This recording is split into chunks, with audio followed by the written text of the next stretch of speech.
Losing multiple offers back to back is so frustrating. So if you are a home buyer or you are a first-time home buyer in a high-demand market like Toronto, you need to have your strategy in place. And also if you are a real estate agent in a fast market such as Toronto, in this video I'm going to tell you how you can help your client to win multiple offers. Hey everyone, this is Ario Armani, Toronto real estate agent, and in this video I'm going to tell you about the strategies that you need to have in place if you want to win multiple offers in a fast, high-demand market such as Toronto. This video is both for home buyers and real estate agents. Alright, let's start. Setting a strategy to win multiple offers has 4 stages. Of course, you do not have to do all 4. That depends on your own market. So if you are a real estate agent or if you are a home buyer or first-time home buyer, you might choose which one works better for you based on the reasoning behind it. I'll explain the reason why any of these 4 stages has to be in your winning strategy. Then you can pick and choose. Alright, let's start with the most important one, offer. I'm gonna give you a little bit of summary about offers. We have 2 kinds of offers, firm or conditional. A firm offer is an offer that has no condition. Means that the buyer takes all the risk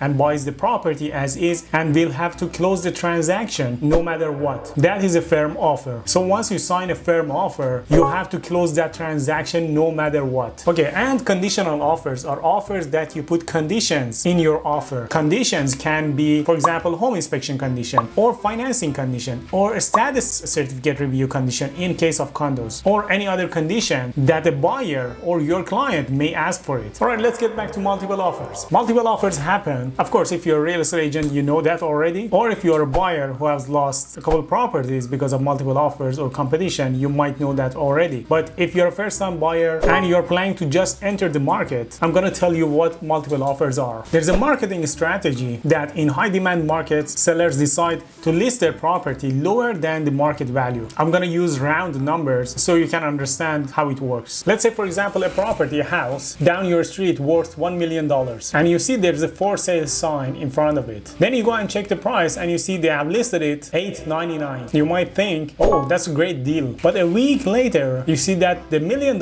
house was sold $1,050,000. That's the summary, basically the short version. The strategy works this way, that they list a house lower than market value and hold back offers. Again, that depends on your market. If you're in a seller's market, that happens. But in a buyer's market, you don't see those sort of sales strategies. Alright, so in that scenario, for example, when the house was listed $899, maybe 5, 6 or 10 buyers bid on the house at the same time on the offer date, and that competition causes the price to go up, and some buyers will lose the house and only one lucky buyer will win the house. Here I'm gonna tell you how to increase your chances or your client's chances to win the house. Alright, let's get back to the offer, which is the most important thing. When it gets to multiple offers, price is not the most important factor. I personally have seen the sellers who have chosen cheaper or offers with lower prices that were clean and firm over offers from buyers who had condition but were offering a higher price. You may wonder why. Alright, the short answer is that, let's say for example you're a seller and you had an offer date for your listing. On the offer night, you're gonna have 5 buyers competing on your property, and if you don't choose a firm offer and you go with a conditional offer, and the person, the buyer who had a condition in their offer, let's say for example financing condition or something, their condition doesn't go through and they want to get out of the deal, then you will be left with a house that you need to market again. And there are chances that the second time that you market your house, you can't get that momentum back. For example, the second time that you market the house, first of all, you have lost time. Secondly, you have lost the momentum. You may not be able to gather 5 buyers the same night on your property. So the safest bet for the seller in that scenario is to accept a firm offer instead of a conditional offer with a higher price. In a market like Toronto, at the time that I'm taking this video, month of inventory in Toronto is 0.53, which puts Toronto as a tight seller's market. So most of the properties in Toronto right now get multiple offers. In the future, down the road, 6 months down the road, 2 months down the road, it might change. But if your market is a tight seller's market, these are the strategies that you need to consider if you want to win in a multiple offer. So when it gets back to the offers, when you are competing with 5 or 10 other buyers, the cleanest and firm offer with the highest price and better closing date is going to have the highest chance to win the multiple multiple offer. Now let's talk about the risk involved with putting firm offers. As I mentioned earlier, when you sign a firm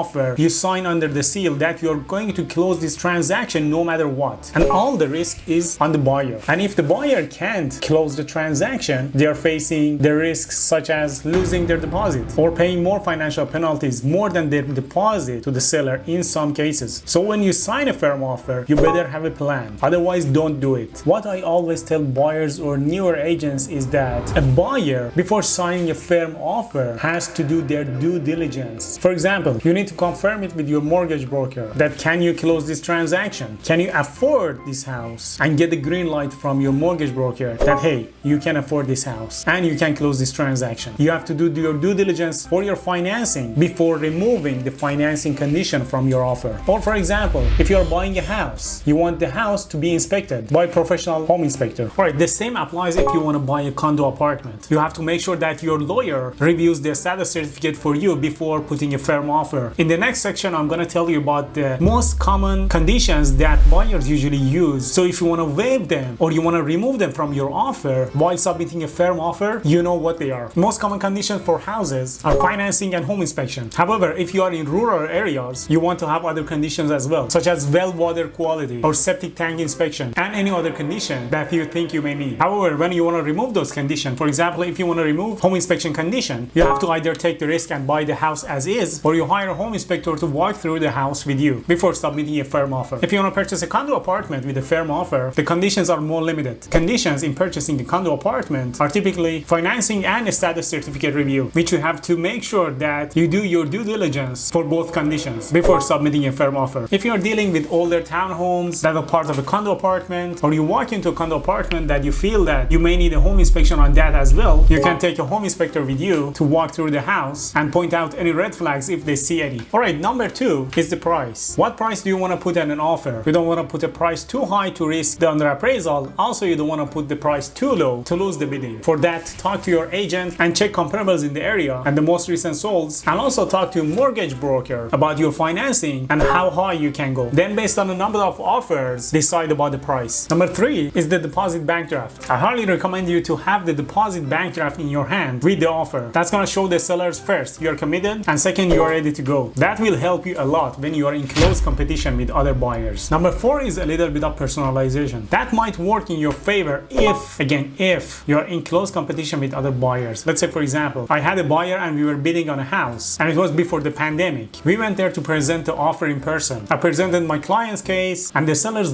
really liked my client, even though they had another offer $9,000, almost $10,000. Even though they had an offer almost $10,000 over us, there were 3 reasons that gave us the house, even though we were $10,000 short. One was that we had the deposit bank draft ready in our hand, and we were ready to give it to them. Number 2 was that when I presented my client's case, they felt very confident. And number 3 was that when they talked to my client, they realized that they were coming from the same stage in life and the same background. So that personal touch and a strong presentation and deposit ready in hand helped us to secure the house in a multiple offer. But again, that's not gonna work, because I have also had clients who lost multiple offers with $7,000 different, only $7,000 in a $1.5 million house, even though they had their personal letter, bank draft and everything. So that may not work all the time, but it's gonna increase the chances if you are in a very close competition with another buyer. On top of that, if you can get a letter from your mortgage broker that, hey, these guys are ready to go and they're good to go, that may also help to increase your chances. Well, all in all, if you're a buyer out there in current Toronto market, I wish you the best of luck, because I know how hard it is for buyers to secure a place when they are competing with 10 or 15 other offers. Always remember, do all your due diligence before submitting an offer and have a positive mindset. And remember, if you don't get this house, there's a better house somewhere else for you. So don't get frustrated. I know it's hard, but that's the only way. Hope you enjoyed today's video. If this video brought any value to you, please share it with your friends and subscribe to my channels. Have a wonderful day. Bye